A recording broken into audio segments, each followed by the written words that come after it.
Hello and welcome to the Managing Uncertainty podcast. This is Bryan Strawser, Principal and Chief Executive here at Bryghtpath. And in our 151st episode today, and this will be a shorter one than usual, I think, I want to talk just briefly about doing it right the first time. And I want to position this in this way. When you're launching big parts of your business continuity and crisis management or crisis communications program for the first time, you get one chance to do this right. One chance to do it right. I've talked on previous episodes of the podcast that one of the things that folks in our profession, in crisis management, business continuity, crisis communications, that one of the things that we have to do is make ourselves important.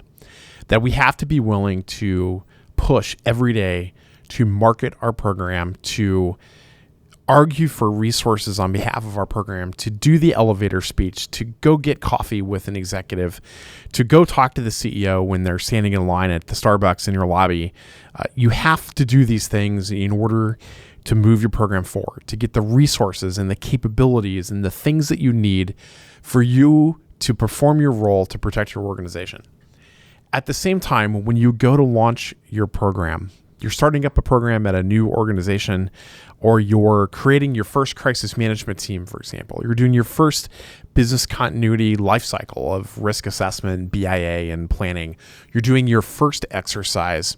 You get one chance to do that the right way.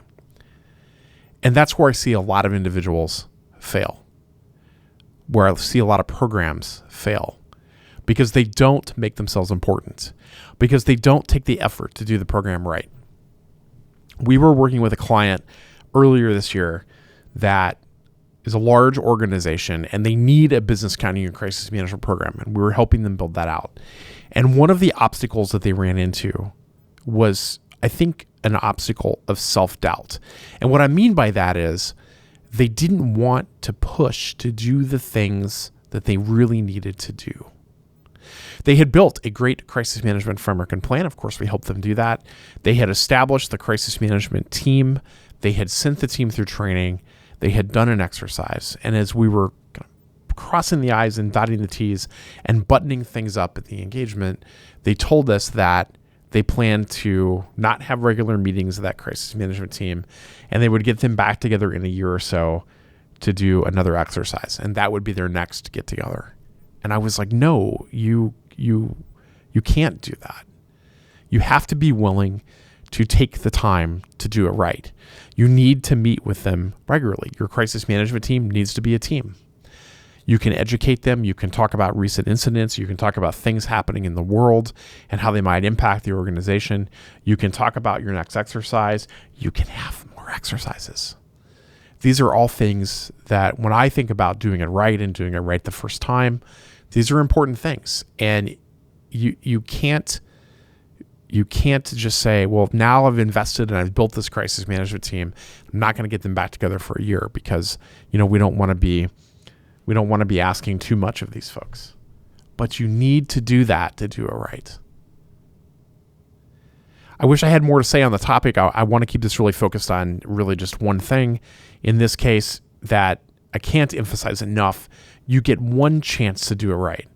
And in doing so, you have to make yourself and your program important. And if you don't do that, then there's no point in doing this at all.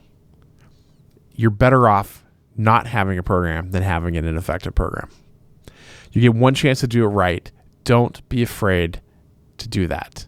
As my friend Josh used to say, you can't wait for your ticket for the dance. You just have to show up. Be willing to push and push and push to do it right. That's it for this edition of the Managing Uncertainty podcast. We'll be back next week with another new episode. Be well.